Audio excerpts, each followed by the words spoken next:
Randall and Ivo, welcome to the Preconstruction podcast. Hi, Gareth. Thanks for Morning. having us. Good. Welcome back, Ivo. Randall, you're fresh meat. It's the debut on the podcast.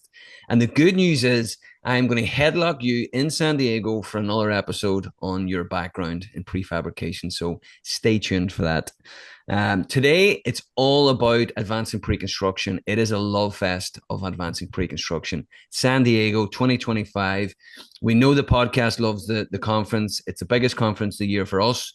And we can't wait to go to San Diego. So what we're going to do is we're going to hear from Ivo on what we can expect, any changes from last year, and then we're going to speak to Randall, who presented last year and is running a workshop this year, and a little bit about his background. So straight into it, Ivo, what can we expect? San Diego. So San Diego, apart from a fantastic city, also hosting us this year as well. We'll be bringing our usual kind of over 1,000 attendees this year across design firms, owners, general contractors, trade partners, but also importantly a bit of a milestone for us internally. This is actually our 10th anniversary. Barely seems like the time's gone by, and I think kind of really what I'm keen to elevate this year as we move into the conference is really that evolution that we've seen over the course of the conference's lifestyle. When we first set this up, we were very much focused really around estimating and purely on estimating. And now I think kind of the disciplines that make up pre-construction across different stakeholder groups has really added a layer of innovation and complexity to this point in project delivery that we're seeing to start play through, and is really, I suppose, adding additional substance to what we're able to deliver with the conference as well. And I think in particular, when I think back to actually when we started developing the 2025 edition of this conference, for those of you who are involved in the process, you may have remembered the calls and emails that you got maybe a couple of weeks after we just wrapped up 2024. And at that stage, we were kind of really just gearing up for the election. And there was a lot of, to a degree, uncertainty, it felt like, in terms of budgets being pent up, waiting to see what the new administration would do, what the priorities, policies would be, but at the same time, real ambitious growth. I remember conversations with mid-sized GCs talking about how they were targeting to double their revenue over the next 12 months. Real ambition there, but also a certain circumspection about where that growth would come from. The importance there of not just targeting work in volume, but making sure it's the right project to support their ongoing growth, making sure that they had the resources in place, the expertise, and really the value of sharpening their skill sets across the pre-construction value chain to make sure that they are set up to really capitalize on those high growth markets, those kind of opportunities as they saw them, whether that's at a national level or at a more regionally specific level. And that's very much like the focus that we've taken for the agenda this year. Obviously, 2025 has had a lot of surprises in it so far. We're a quarter of the way through and can't deny it's been an exciting one. And we're still trying to work out whether that excitement is necessarily positive for construction or there's going to be some negatives. I think across the board, a little bit of wait and see, a little bit of ups and downs, regardless of where you sit. But what we've really focused on for the conference this year is some of those practical examples of how contractors across scales and sizes, across market verticals, have been able to position themselves to make the most of the opportunities that are out there, how they've been able to scale up their operations in the face of still limited resources. We know there's always that backdrop just around actually, do we have the capacity to take on that work? But how are contractors working better with owners, with their partners, to make sure that they have set themselves up for success and can really continue to kind of drive profitability through pre-construction, as that is ultimately where the success of most projects is set. Love it. What an intro, Ivo. And anybody, like most people listening to this, in fairness to them, a lot of people go to Advancing Preconstruction. What can they expect from last year? Like, is the tracks all the same? Is the layout all the same? I mean, I loved it last year. I have to say, I really enjoyed it. I thought it was a big step forward from the year before that. What can we expect this year? So track structure, very similar to what people will have remembered previously. So we gear this around the pre-construction life cycle. So everything from very much the win work, the bidding environment, design development, estimating iterations, all the way through to construction operations handover to make sure that really we're addressing all of those key process optimization opportunities, benchmarking, but also importantly, the challenges that people are facing and understanding what people have worked through. I think, though, what people can expect to see a bit more of this year is diversity in terms of the project types and market verticals that we're representing. Um, just by way of example, we've got some case studies from multifamily and kind of commercial office build projects, all the way through to highly technical life science data centers, but also the first high-speed rail project in the US. So that real diversity, and I think that's the thing that we always want to emphasize is, yes, if you are specifically focused in particular market verticals, we've got some experience there for you, not only on the stage, but also in the audience. But also there's that cross-pollination opportunity of actually getting exposure outside of your kind of project bubble and trying to understand how do you scale that solution up or down to really help you move forward in your own work as well. Brilliant. I like that now. I like the project specific side of things. We know the data center, manufacturing, life sciences, healthcare. Those are the markets that are booming at the minute. Some of them other ones are a little bit stagnant and a bit of stale. But if they're looking to get into those markets, then there's going to be tracks for them as well. Really like that. Let's bring Randall in now. Randall, you presented last year. You're doing a workshop this year. Tell me what you presented on last year, what you liked about last year, and what you're looking forward to this year. No, thank you. Yeah, I had the fortunate opportunity actually to participate at Advancing Prefabrication earlier this year with the Advancing Construction group. Was a great opportunity to be on some discussion panels and share some of our experiences in pre-construction, but also more importantly, what the trends are we're seeing in the multifamily space. Like, why are our clients engaging with offsite construction? Where is it working? Where is it not? So through events like this, we really appreciate the opportunities to kind of meet with our peers in the industry, right? It's a unique gathering of individuals across, the AEC community, and the opportunity to kind of share experiences, good and bad, so that we can all get better at, what we're doing within the industry, specifically with offsite construction. It's a growing segment. There's many that are new to it. There's quite a few of us that have a little bit of experience under our belt, but are still learning. And so these opportunities to come together at events like this is really great for that knowledge exchange and helping the overall industry just get better at what we're doing every day.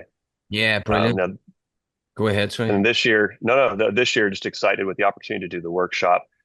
Workshop's titled Rethinking Preconstruction and Estimating Workflows for Offsite Construction.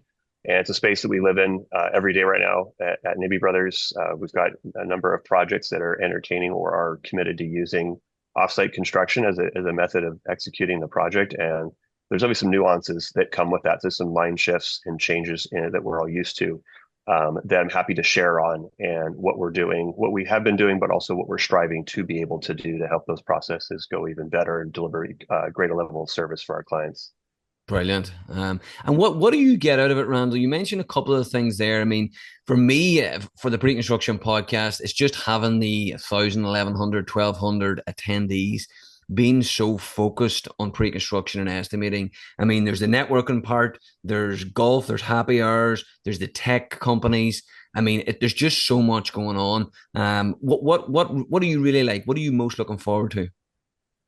Like I was mentioned, there's this kind of shift in the industry where we're giving more attention to the other services and the other roles that we play during pre-construction, in addition to estimating. Estimating, of course, plays a very big part of what happens during pre-construction, but we're finding there's an expanding of our services that we offer during that. We already have a pretty robust pre-construction program at Nibbi Brothers, including constructability reviews, scheduling, site logistics, looking at procurement methods. There's so much more that goes into that sets the stage for a successful project. I mean, we look at having both internal and external clients, right? Our internal client is setting up the job for our operations teams to have a successful project. Externally, it's delivering a great project for our clients, right?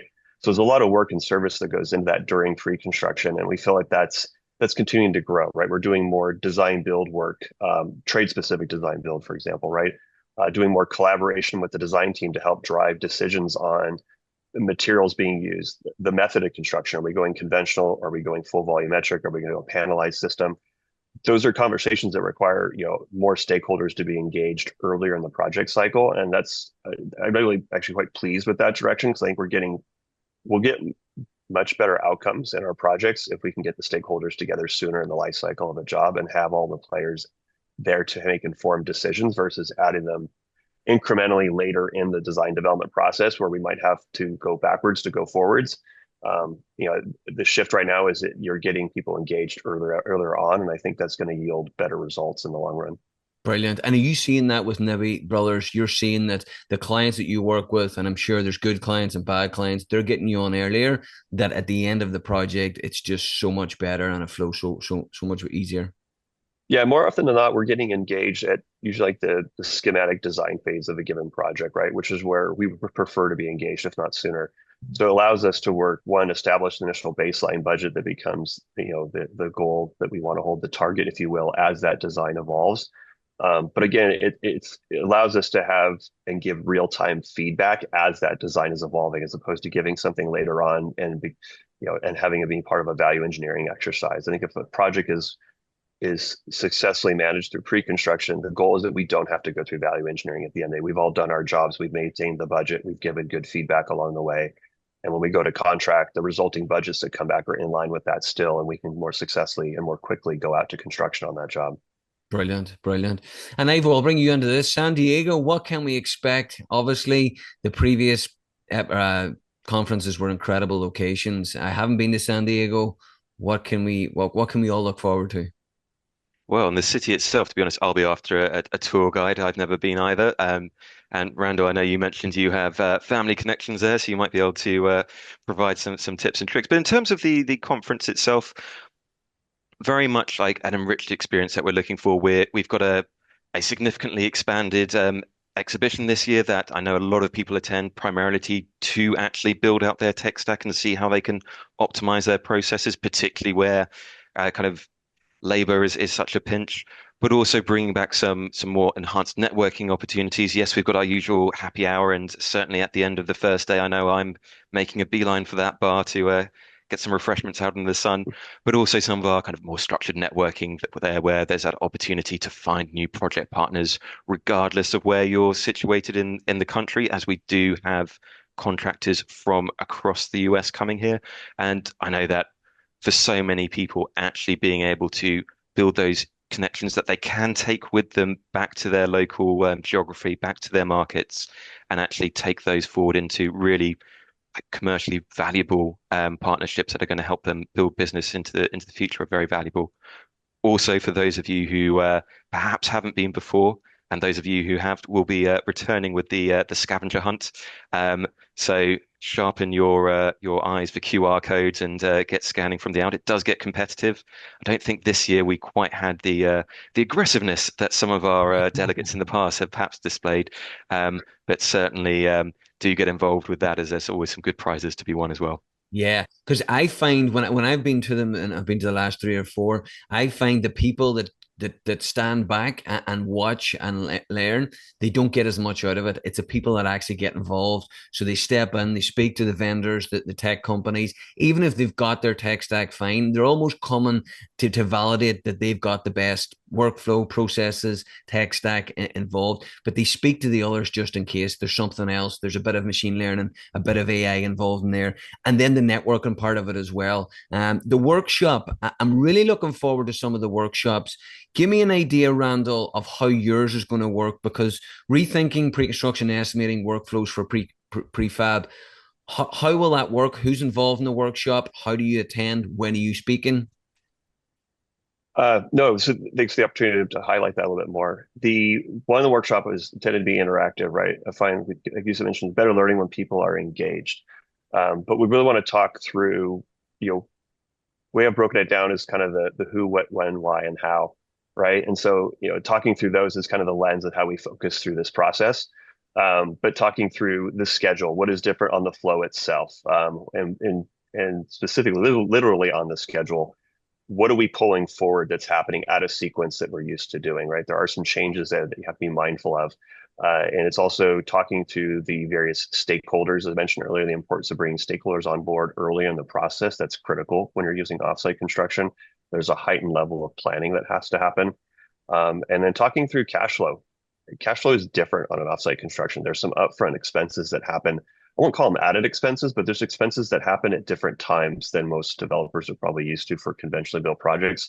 So my goal is really to highlight that from start to finish. So in terms of the ideal audience for that, I think it's important for the AEC community. So in all the design professionals, for general contractors, for developers, there's a little bit something in there for everybody to understand what's different because they are all the stakeholders in that process. And it's really important for it to be successful. Everybody needs to really understand how you have to approach it differently so that you can all fulfill your role to help it be successful. So I'm really happy to kind of distill that down in a palatable way so everybody can understand the differences, and hopefully walk away with some really good nuggets they can take back to their firms and their project opportunities.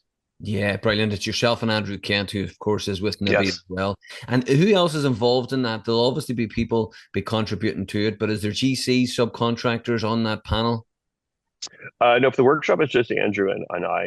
He and I work closely together now in a lot of our offsite pursuits. He's one of our senior estimators, and he, like me, also has a background in offsite construction prior to his time with Nibbi. So we bring a wealth of experience in the offsite world. We understand it from both sides. We understand it from a manufacturer's perspective. And so, the rest of the participants is really the audience. Like, we want to have dialogues with what they're doing now. We want to learn from this as much as we want to educate those in the room.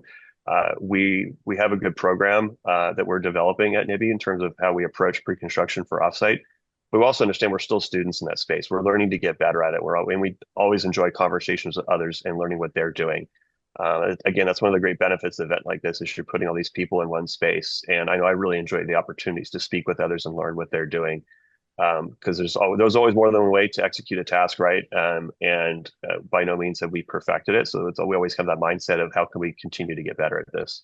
Yeah, move forward together. That's the slogan I always use because the people, as I said, the people that share and get together. I was actually at a pre-con roundtable yesterday, and that's exactly what the ethos was. And I could not believe the amount of general contractors in the one room with the tech companies as well, just thrashing it out, just throwing things there, doing polls, asking questions, and saying we need this done better. And is that the kind of conversations you're looking to have with general contractors and subcontractors at Advancing Preconstruction, just getting that market feedback so that you can bring it back to your company to improve processes, workflows, and tech? It is, yeah, because that's because the name of the game is getting better at it, right? We know specifically in California, the cost of construction is high. It's a bit of a barrier for many projects getting to construction or is delaying their ability to get funded. And I think with that pressure on the market, it's forcing all of us to find ways to get better at or find new creative ways to approach what we do. And so that's one of the benefits is it's forcing some of that creativity and innovation to come to market that others might not have necessarily explored or may not have taken the risk to try out. But I think that's one of the main factors why offsite construction has become so popular in the last few years, particularly with the affordable housing market, is that it's getting more competitive to acquire the funding. The cost of construction is high. They're all looking for ways in which they can reduce the cost of construction or shorten construction timelines to help their projects be more profitable, more successful through their funding applications, right? And so we know through the successful use of offsite construction, you definitely can reduce your construction costs. However, it needs to be well executed, right? It can't be taken for granted. There's a right and a wrong approach to going about doing that. That's definitely some of the lessons learned and the best practices that we intend to share through the workshop is like, hey, here's what we've done that's successful. Here's how we would recommend you consider going about the approach. This is the level of service you need to provide. Because we generally want others in the industry, our peers and competitors included, to get better at this. Because if we don't continue to show that offsite is a successful solution, you'll lose interest in it. People will see it as a riskier venture. And our perspective is like anything, there is risk and there's perceived risk and actual. For the perceived risk, it's more of dispelling that and setting the record straight about what actually is happening. And for the actual risk, it's just knowing what it is and how you can successfully manage it. Brilliant. And you're gonna share all the secret sauce with me in San Diego on the podcast. But in relation to the actual conference itself, Ivo, I mean, there's lots of topics, high interest rates, as Randall said, it's a cost and time of these projects. Is there any specific tracks around that or case studies that are going to be discussed? Because I think whether you're small, medium, or one of the large general contractors, that's the biggest question on everybody's lips is how can we get the projects done, save time, save money, and with all that's going on in the market. Yeah, so we'll actually be addressing this in a number of ways throughout the agenda across a number of tracks. I mean, again, for those of you who have been in the past, we kick off the conference with our market analysis from Ed Zarensky, who looks at that backlog and what's like influencing going to be influencing that over the next 12 months or so. And I have no doubt that there'll be some interesting curves and statistics to share around that.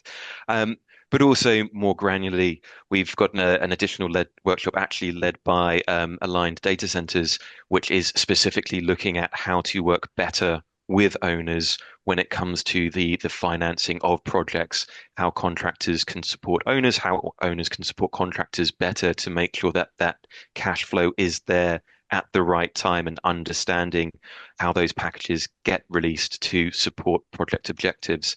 But also obviously straight through to areas like supply chain management, looking at some of those sort of costs or cost trends. Obviously, still 6 weeks out, so cost trends could change significantly between now and then. I think kind of Surely day to not. day we're looking at those. Not, But we've got a lot that we'll be looking at in various ways, and I think that's it. What we want to be able to provide is that kind of holistic view of these are some of the key factors that people are considering, that firms are considering when they're looking at their project risk, essentially, but also how they're addressing them, how you can get ahead of that.